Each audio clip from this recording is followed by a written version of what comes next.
भारतीय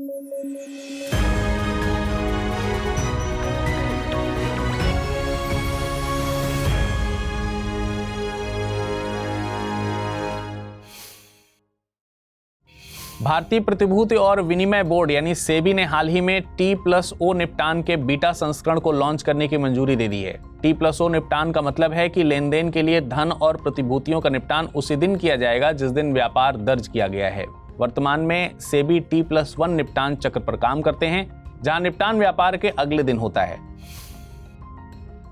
भारत के नियंत्रक एवं महालेखा परीक्षक ने शिप्रा नदी के क्षरण पर अलर्ट जारी किया है। पिछले कुछ वर्षों में इसकी पानी की गुणवत्ता में महत्वपूर्ण गिरावट देखी गई तथा इसके अपने 12 मासी प्रवाह को खो दिया, जो हर साल 5 से 6 महीने तक सूखी रहती है। आपको बता दें कि शिप्रा मध्य प्रदेश राज्य में बहती है। इसका उद्गम इंदौर के पास काकरी बर्डी पहाड़ियों से होता है। इसे मालवा की गंगा भी कहा जाता है। यह चंबल की सहायक नदी है। हाल ही में शिक्षा मंत्रालय ने foundation literacy and numeracy assistant test यानी FLNAT आयोजित किया है। इसे उल्लास भारत साक्षरता कार्यक्रम के तहत 17 मार्च को 23 राज्यों में शुरू किया गया था। इस असेसमेंट में पढ़ना, लिखना और न्यूमरेसी जैसे विषय शामिल थे। यहाँ ध्यान रखने की जरूरत है कि इसे रजिस्टर्ड नॉन लिटरेटेड लर्नर्स की बुनियादी साक्षरता और न्यूमरेसी स्किल का मूल्यांकन करने के लिए विकसित किया गया है। वहीं उल्लास भारत सरकार द्वारा आजीवन सीखने की प्रवृत्ति को बढ़ावा देने वाली एक पहल है, जिसका मोटिव मेनली 15 वर्ष या उससे अधिक आयु के नागरिकों के बीच शैक्षिक अंतराल को दूर करना है। हाल ही में महिला प्रीमियर लीग यानी WPL 2024 का फाइनल मुकाबला खेला गया। यह फाइनल मैच दिल्ली के अरुण जेटली स्टेडियम में खेला गया, जिसमें दिल्ली कैपिटल्स का सामना रॉयल चैलेंजर्स बैंगलोर से हुआ। रॉयल चैलेंजर्स बैंगलोर ने दिल्ली कैपिटल्स को 8 विकेट से हराकर खिताब अपने नाम किया। आपको बता दें कि WPL का यह दूसरा संस्करण था। इसके पहले संस्करण का खिताब मुंबई इंडियंस ने अपने नाम किया था। रूसी राष्ट्रपति व्लादिमीर पुतिन ने राष्ट्रपति चुनाव में एक बार फिर जीत हासिल की है। पुतिन को राष्ट्रपति चुनाव में रिकॉर्ड 87% वोट मिले हैं। इसी के साथ यह इनका 5वां कार्यकाल होगा। इस जीत के साथ पुतिन ने जोसेफ स्टालिन को पीछे छोड़ दिया। वे रूस में सबसे अधिक दिनों तक राष्ट्रपति के रूप में अपनी सेवा देने वाले सबसे मजबूत नेता बन गए हैं। वहीं राष्ट्रपति चुनाव में कम्युनिस्ट उम्मीदवार निकोलाई खारितोनोव दूसरे स्थान पर रहे। 3 दिवसीय स्टार्टअप महाकुंभ की शुरुआत आज से नई दिल्ली के भारत मंडपम में की गई है। यह कार्यक्रम 20 मार्च तक चलेगा। इस आयोजन में विभिन्न स्टार्टअप के अलग अलग पवेलियन बनाए गए हैं। इसमें AI, B2B, agritech, deep tech, climate tech, gaming, esports, fintech जैसे अनेक विशेष पवेलियन शामिल हैं। इस महाकुंभ का उद्देश्य पूंजीपतियों और निवेशकों को भारतीय व्यापार के साथ जोड़ना है। आपको बता दें कि भारत तीसरा सबसे बड़ा स्टार्टअप तंत्र वाला देश है और नए स्टार्टअप की इस सूची में प्रतिदिन बड़ी संख्या में वृद्धि हो रही है। हाल ही में संयुक्त सैन्य अभ्यास लिमितिये 2024 की शुरुआत की गई। यह भारतीय गोरखा राइफल्स और सेशेल्स रक्षा बल के बीच आयोजित किया जाएगा। यह एक द्विवर्षीय प्रशिक्षण कार्यक्रम है जिसका आयोजन 2001 से सेशेल्स में किया जा रहा है। यह दोनों देशों के बीच आयोजित होने वाला 10वां युद्धाभ्यास है। आपको बता दें कि क्रियोल भाषा में लिमितिये का अर्थ है मित्रता। यह अभ्यास सहयोगात्मक साझेदारी को बढ़ावा देगा और दोनों पक्षों के बीच सर्वोत्तम अभ्यासों को साझा करने में सहयोग करेगा। हाल ही में यूट्यूबर एल्विश यादव को पुलिस ने हिरासत में लिया। दरअसल एल्विश यादव पर रेव पार्टी में सांप के जहर सप्लाई करने का आरोप है। इन्हें NDPS एक्ट के तहत गिरफ्तार किया गया है। NDPS एक्ट का full form narcotic drugs and psychotropic substance act है। इसे साल 1985 में लागू किया गया है। यह नशीले पदार्थों के उत्पादन, रखने, बेचने, खरीदने, परिवहन, भंडारण और उपयोग करने से रोकता है। भारत और अमेरिका के बीच मानवीय सहायता और आपदा राहत HADR सैन्य अभ्यास शुरू हुआ। इस अभ्यास को टाइगर ट्रायम्फ 24 नाम दिया गया है तथा यह अभ्यास 18 से 31 मार्च तक पूर्वी समुद्र तट पर आयोजित किया जाएगा। इससे आयोजित करने का उद्देश्य HADR अभियानों के संचालन के लिए बेहतर साझेदारी विकसित करना है तथा दोनों देशों की सेनाओं के बीच मानक परिचालन प्रक्रियाओं में तेजी से सुधार लाना है। हाल ही में फुट एंड माउथ डिजीज ने उत्तर प्रदेश के पीलीभीत जिले में लगभग 60% दुधारू मवेशियों को प्रभावित किया है। आपको बता दें कि यह अत्यधिक संक्रामक वायरल रोग है। यह रोग मवेशियों, सुअरों, भेड़ों, बकरियों और अन्य 2 खुर वाले जुगाली करने वाले जानवरों को प्रभावित करता है। यह रोग पिकोरविरिडी परिवार के एक एथेफो वायरस के कारण होता है तथा यह रोग पशुधन के उत्पादन को गहराई से प्रभावित करता है तथा जानवरों और पशु उत्पादों में क्षेत्रीय और अंतर्राष्ट्रीय व्यापार को बाधित करता है। मध्य प्रदेश के 6 विरासत स्थलों को यूनेस्को की अस्थायी सूची में स्थान मिला है। इन 6 स्थलों में ग्वालियर का किला, धमनार का ऐतिहासिक समूह, भोजेश्वर महादेव मंदिर, चंबल घाटी के रॉक कला स्थल, कुंडी या खूनी भंडारा, बुरहानपुर और रामनगर मंडला का गोंडा स्मारक शामिल हैं। आपको बता दें कि यूनेस्को की अस्थायी सूची उन संपत्तियों की सूची है जिन पर प्रत्येक पक्षकार नामांकन के लिए विचार करना चाहती है तथा किसी भी स्मारक या स्थल को वर्ल्ड हेरिटेज साइट की सूची में शामिल करने से पहले उसे 1 वर्ष के लिए अस्थायी सूची में रखना अनिवार्य है। हालिया खबरों के अनुसार बैकाल झील का पारिस्थितिकी तंत्र ग्लोबल वार्मिंग के चलते गंभीर खतरे का सामना कर रहा है। बैकाल झील रूस के दक्षिणी साइबेरिया में स्थित एक दरार झील है। यह दुनिया में आयतन के हिसाब से सबसे बड़ी मीठे पानी की झील है। यह विश्व की सबसे पुरानी यानी कि 25 से 30 मिलियन वर्ष और सबसे गहरी झील है। हाल ही में स्विस वायु गुणवत्ता निगरानी संस्था IQ एयर ने विश्व वायु गुणवत्ता पर एक रिपोर्ट प्रकाशित की है। इसके अनुसार भारत विश्व का तीसरा सबसे प्रदूषित देश है। भारत का स्थान बांग्लादेश और पाकिस्तान के बाद आता है। इसके अलावा शीर्ष 50 सबसे प्रदूषित शहरों में 42 शहर भारत के हैं। इनमें से बेगूसराय शहरों में शीर्ष पर था। इसके बाद गुवाहाटी और दिल्ली का स्थान आता है। रिपोर्ट के मुताबिक दुनिया के सबसे प्रदूषित देश बांग्लादेश में PM 2.5 WHO की गाइडलाइन से 15 गुना ज्यादा था और पाकिस्तान में 14 गुना ज्यादा था। वहीं भारत में PM 2.5 की सांद्रता 10 गुना अधिक थी। भारत और कार्बे वर्डे के बीच पहला फॉरेन ऑफिस कंसल्टेशन हाल ही में काबो वर्डे में आयोजित किया गया। इसमें राजनीतिक सहयोग, आर्थिक साझेदारी, सांस्कृतिक आदान प्रदान और बहुपक्षीय मंचों पर सहयोग सहित विभिन्न मुद्दों पर चर्चा की गई। आपको बता दें कि इसे केप वर्डे के नाम से भी जाना जाता है। यह अफ्रीका के पश्चिमी तट पर स्थित द्वीपों का एक समूह है। यह देश 10 द्वीपों और 5 टापुओं से बना है। हाल ही में यह मलेरिया मुक्त होने वाला अफ्रीका का तीसरा देश बना था। जम्मू कश्मीर के श्रीनगर में पहली बार फॉर्मूला 4 रेस का आयोजन किया गया है। ये कार रेसिंग कार्यक्रम डल झील के किनारे आयोजित किया गया। इसका आयोजन federation of motor clubs of India द्वारा किया गया। फॉर्मूला 1 के मुकाबले फॉर्मूला 3 और फॉर्मूला 4 कम स्पीड में होने वाली रेस है। इसमें कार की अधिकतम गति 210 किलोमीटर प्रति घंटे तक हो सकती है तथा इस रेसिंग इवेंट में शामिल होने वाले न्यूनतम आयु 15 वर्ष की होनी चाहिए। हाल ही में अरुणाचल प्रदेश में बुगुन कम्युनिटी ने राज्य वन विभाग को 1470 हेक्टेयर भूमि दान की। इस समुदाय ने यह भूमि बुगुन लियोसिचला पक्षी के संरक्षण को बढ़ावा देने के लिए दान की है। आपको बता दें कि बुगुन लियोसिचला को पहली बार 1995 में अरुणाचल प्रदेश में देखा गया था और 2006 में पहली बार इसे डिस्क्राइब्ड किया गया, यानी नई प्रजाति के रूप में पहचान मिली तथा इस पक्षी का नाम बुगुन कम्युनिटी के प्रयासों के सम्मान में बुगुन लियोसिचला रखा गया था, क्योंकि यह भारत की आजादी के बाद खोजा गया पहला पक्षी था। IPHE यानी हाइड्रोजन एवं ईंधन सेल हेतु अंतर्राष्ट्रीय साझेदारी की बैठक नई दिल्ली में आयोजित की गई है। यह 41वीं संचालन समिति की बैठक है जो 22 मार्च 2024 तक आयोजित होगी। यह बैठक हरित हाइड्रोजन के उत्पादन, भंडारण, परिवहन, वितरण और खपत जैसे प्रमुख विषयों पर केंद्रित होगी। IPHE की स्थापना 2003 में की गई थी। यह एक अंतर्राष्ट्रीय अंतर सरकारी साझेदारी है जिसका प्राथमिक उद्देश्य वैश्विक स्तर पर हाइड्रोजन और ईंधन सेल प्रौद्योगिकियों के उपयोग को बढ़ावा देना है। भारत सहित 23 सदस्य देश और यूरोपियन यूनियन इसमें शामिल हैं। भारतीय सेना ने signal technology evolution and adoption group यानी स्टेक की शुरुआत की है। यह भारतीय सेना की एक विशिष्ट प्रौद्योगिकी इकाई है। यह भविष्य की तकनीकी पर काम करेगी। इसके अलावा AI, 5G, 6G, machine learning, quantum technology आदि पर यह यूनिट रिसर्च करेगी। यह यूनिट भारतीय सेना के लिए मोबाइल ऐप, वेब आदि को भी डेवलप करेगी। स्टेक का लक्ष्य सशस्त्र बलों, उद्योग और शिक्षा जगत के बीच की खाई को पाटना है।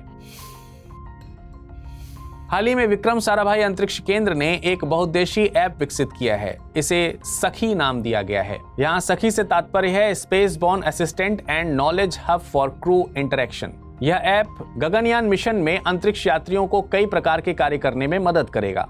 नॉलेज हब के रूप में कार्य करेगा। इसके माध्यम से अंतरिक्ष यात्री वॉइस रिकॉर्ड, टेक्स्ट और चित्रों सहित कई प्रारूपों में मिशन पर संवाद बनाए रखने में सहायक होंगे। इसके अलावा उनके स्वास्थ्य की निगरानी भी यह करेगा, आहार और स्वास्थ्य के बारे में जानकारी रखेगा। हाल ही में पूर्वोत्तर खेलों के तीसरे संस्करण का आयोजन किया गया। यह पूर्वोत्तर के नागालैंड राज्य में आयोजित किए जाएंगे। इन खेलों में पूर्वोत्तर के 8 राज्यों के 3000 से अधिक एथलीट शामिल होंगे। इस आयोजन में एथलीट 15 स्पर्धाओं में भाग ले सकेंगे तथा इन खेलों के आयोजन के पीछे उद्देश्य पूर्वोत्तर में खेलों की अपार संभावना को तलाशना है। हाल ही में वैज्ञानिकों को विश्व के सबसे प्राचीन भूकंप के साक्ष्य मिले हैं। ये साक्ष्य दक्षिणी अफ्रीका में एक जटिल भूवैज्ञानिक संरचना बारबर्टन ग्रीनस्टोन बेल्ट पर रिसर्च के दौरान मिले। यहाँ लगभग 3.3 अरब साल पुरानी चट्टानें भी मिली हैं। यदि हम बारबर्टन ग्रीनस्टोन बेल्ट की बात करें तो यह दक्षिण अमेरिका में कापवाल क्रेटन के पूर्वी किनारे पर स्थित है। यह अपने सोने के खनिजीकरण और कोमाटाइट्स के लिए जाना जाता है। हाल ही में अंतर्राष्ट्रीय श्रम संगठन ने जबरन श्रम पर एक रिपोर्ट जारी की है। इस रिपोर्ट का शीर्षक profit and poverty the economics of forced labour रखा। इस रिपोर्ट के अनुसार प्रत्येक 1000 में से 3.5 लोग जबरन श्रम में लगे हुए हैं तथा इस जबरन श्रम से प्रतिवर्ष $36 बिलियन का अवैध मुनाफा होता है और मुनाफे के मामले में यूरोप और मध्य एशिया शीर्ष पर हैं। इसके बाद एशिया और प्रशांत क्षेत्र का स्थान है। आपको बता दें कि यहाँ अवैध मुनाफे का तात्पर्य उस मजदूरी से है जो श्रमिकों की थी लेकिन शोषकों ने इसे अपने पास जबरन रख लिया था। अंतर्राष्ट्रीय नस्लीय भेदभाव उन्मूलन दिवस प्रतिवर्ष 21 मार्च को मनाया जाता है। यह दिन जातिवाद और नस्लीय भेदभाव के विरुद्ध एकजुटता को प्रदर्शित करने के लिए मनाया जाता है। इस वर्ष की थीम मान्यता, न्याय, विकास का एक दशक, अफ्रीकी मूल के लोगों के लिए अंतर्राष्ट्रीय दशक का क्रियान्वयन रखी गई है। आपको बता दें कि 1966 में संयुक्त राष्ट्र महासभा ने 21 मार्च को अंतर्राष्ट्रीय नस्लीय भेदभाव उन्मूलन दिवस के रूप में मनाने की घोषणा की थी तथा यह दिन दक्षिण अफ्रीका के शॉर्पविले में नस्लभेदी कानून के विरुद्ध एक शांतिपूर्ण प्रदर्शन में की गई बर्बरता की याद में मनाया जाता है। हाल ही में दक्षिण कोरिया ने समिट फॉर डेमोक्रेसी के तीसरे संस्करण की मेजबानी की। तीसरा शिखर सम्मेलन मुख्य रूप से गलत सूचना, डीप फेक और कृत्रिम बुद्धिमत्ता सहित डिजिटल स्रोत से लोकतंत्र को उत्पन्न होने वाले खतरे पर केंद्रित था तथा इसकी थीम भविष्य की पीढ़ियों के लिए लोकतंत्र रखी गई थी। आपको बता दें कि समिट फॉर डेमोक्रेसी की शुरुआत 2021 में अमेरिकी द्वारा की गई थी। इसकी स्थापना लोकतंत्र के लिए उभरती चुनौतियों का समाधान करने और मानवाधिकारों की रक्षा और बढ़ावा देने के लिए की गई थी। अमेरिकी पर्यावरण संरक्षण एजेंसी ने हाल ही में एस्बेस्टस पर व्यापक प्रतिबंध की घोषणा की है। इस प्रतिबंध में क्रिसोटाइल एस्बेस्टस भी शामिल है, जिसे सफेद एस्बेस्टस के नाम से भी जाना जाता है। यह एक कैंसरकारी तत्व है। इसका उपयोग क्लोरीन, ब्लीच और सोडियम हाइड्रोक्साइड बनाने के लिए किया जाता है, जिसे कास्टिक सोडा के रूप में भी जाना जाता है। इसमें कुछ ऐसे पदार्थ भी शामिल हैं जिनका उपयोग वाटर ट्रीटमेंट के लिए किया जाता है।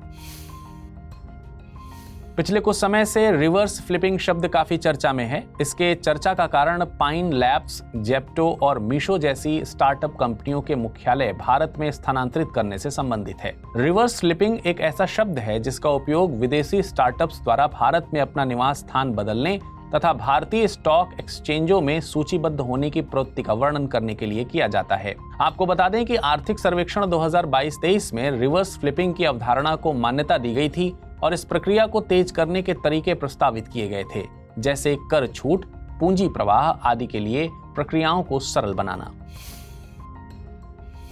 भारत में सुरक्षा परिषद में सुधारों का विरोध करने वाले UFC यानी यूनाइटिंग फॉर कंसेंस द्वारा प्रस्तुत मॉडल की आलोचना की गई है। भारत के अनुसार यह मॉडल स्थायी और अस्थायी सीटों के विस्तार के लिए अधिकांश सदस्य देशों द्वारा समर्थित विचार के खिलाफ है। यह मॉडल UNSC सुधारों पर इटली द्वारा प्रस्तुत किया गया।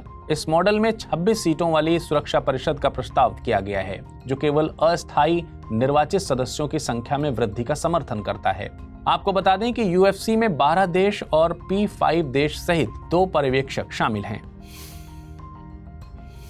FSSAI यानी भारतीय खाद्य सुरक्षा एवं मानक प्राधिकरण खाद्य पदार्थों में माइक्रोब्स की जांच के लिए प्रयोगशाला नेटवर्क स्थापित करने जा रहा है। यह देश भर में 34 माइक्रोबायोलॉजी प्रयोगशालाओं का एक नेटवर्क होगा, जो खाद्य उत्पादों में 10 माइक्रोब्स का परीक्षण करने में सक्षम होगा। यह इसलिए भी जरूरी है क्योंकि देश में 79 राज्य खाद्य परीक्षण प्रयोगशालाएं हैं, लेकिन उनमें से कोई भी माइक्रोब्स की जांच नहीं करती है। ये खाद्य पदार्थों में प्रोटीन या कार्बोहाइड्रेट्स की मात्रा की जांच करने में सक्षम है। हाल ही में इंटरनेशनल सीबेट अथॉरिटी ने 29वें सत्र की शुरुआत की। सत्र के शुरुआत में युगांडा को अफ्रीकी समूह और भारत को एशिया और प्रशांत समूह का वाइस प्रेसिडेंट चुना गया। इस सत्र को आयोजित करने का उद्देश्य समुद्री क्षेत्र में खनिज संसाधनों के दोहन के नियमों पर चर्चा को आगे बढ़ाना है। आपको बता दें कि इंटरनेशनल सीबेड अथॉरिटी स्वायत्त अंतर्राष्ट्रीय संगठन है। इसकी स्थापना 1994 में राष्ट्रीय अधिकार क्षेत्र से परे अंतर्राष्ट्रीय समुद्र तल में खनन और संबंधित गतिविधियों को विनियमित करने के लिए की गई थी। पानी के महत्व को समझाने और उसके प्रति जागरूकता बढ़ाने के लिए हर साल 22 मार्च को विश्व जल दिवस मनाया जाता है। इस वर्ष विश्व जल दिवस की थीम शांति के लिए जल का लाभ उठाना रखी गई है। आपको बता दें, वर्ष 1992 में ब्राजील के रियो डी जेनेरियो में संयुक्त राष्ट्र के एक सम्मेलन में इसे मनाए जाने का निर्णय लिया गया था और 1993 में पहली बार विश्व जल दिवस मनाया गया था। वहीं वर्ष 2010 में संयुक्त राष्ट्र में सुरक्षित स्वच्छ पेयजल और स्वच्छता के अधिकार को मानवाधिकार के रूप में मान्यता दी गई थी। इंटरनेशनल टेलीकम्युनिकेशन यूनियन ने भारत को अपने डिजिटल इनोवेशन बोर्ड के सह अध्यक्ष के रूप में चुना है। इस बोर्ड में एशिया, यूरोप, अफ्रीका, उत्तर और दक्षिण अमेरिका में फैले ITU के 23 सदस्य देशों के दूरसंचार मंत्री और उपमंत्री शामिल हैं। इस बोर्ड का उद्देश्य अधिक समावेशी डिजिटल भविष्य के विकास में नवाचार और उद्यमिता को बढ़ावा देना है। त्रिपक्षीय अभ्यास IMT ट्रिलैट 2024 का आयोजन हुआ। यह IMT ट्रिलैट का दूसरा संस्करण है जो 2 चरणों में आयोजित होगा। यहाँ IMT ट्रिलैट से तात्पर्य है भारत, मोजाम्बिक, तंजानिया ट्राइलेटरल, और यही तीनों देश इस अभ्यास में हिस्सा लेते हैं। इस संयुक्त समुद्री अभ्यास का मकसद भारत, मोजाम्बिक और तंजानिया के बीच सहयोग को मजबूत करना है। IMT ट्रिलैट अभ्यास का पहला संस्करण पिछले साल 22 अक्टूबर को आयोजित किया गया था। हाल ही में Pankaj Advani billiards hall of fame में शामिल हुए। पंकज आडवाणी की फोटो लगाकर उन्हें इसे हॉल ऑफ फेम में शामिल किया गया। यह बिलियर्ड्स म्यूजियम चीन के शांगराओ शहर में स्थित है। अभी हाल ही में उन्होंने 26वां अंतर्राष्ट्रीय बिलियर्ड्स और स्नूकर महासंघ का खिताब जीता था। वे अब तक कुल 26 वर्ल्ड टाइटल जीत चुके हैं, जिनमें 18 बिलियर्ड्स और 8 स्नूकर के वर्ल्ड टाइटल शामिल हैं। इसके अलावा पंकज आडवाणी को कई राष्ट्रीय पुरस्कारों से सम्मानित किया गया है, जैसे पद्म भूषण, पद्मश्री और मेजर ध्यानचंद खेल रत्न आदि। National internet exchange of India और इलेक्ट्रॉनिक्स और सूचना प्रौद्योगिकी मंत्रालय ने भाषा नेट पोर्टल लॉन्च किया है। इसे यूनिवर्सल एक्सेप्टेंस डे पर आयोजित एक कार्यक्रम के अवसर पर किया गया। इस कार्यक्रम का विषय भाषा नेट सार्वभौम स्वीकृति की ओर प्रोत्साहन रखा गया था। पोर्टल का मुख्य उद्देश्य पूरे देश में डिजिटल समावेशन को बढ़ावा देना है। यह एक बहुभाषीय इंटरनेट और सार्वभौमिक स्वीकृति पहल है। यह भाषा की रुकावट के बिना डिजिटल माध्यम में आसानी से संवाद करने, आदान प्रदान करने और जानकारी प्राप्त करने के लिए एक इकोसिस्टम प्रदान करेगा। भारतीय ओलंपिक संघ ने आगामी पेरिस ओलंपिक के लिए कई नामों का चयन किया। इस बार पेरिस ओलंपिक भारतीय ध्वजवाहक के रूप में टेनिस खिलाड़ी अचंता शरथ कमल के नाम की घोषणा की गई। वहीं विश्व चैंपियन मैरी कॉम को पेरिस में भारतीय खिलाड़ियों के लिए मिशन प्रमुख के रूप में चयनित किया गया। शेफ दे मिशन या मिशन प्रमुख अंतर्राष्ट्रीय स्पर्धा में खेल प्रतिनिधि मंडल का प्रमुख होता है।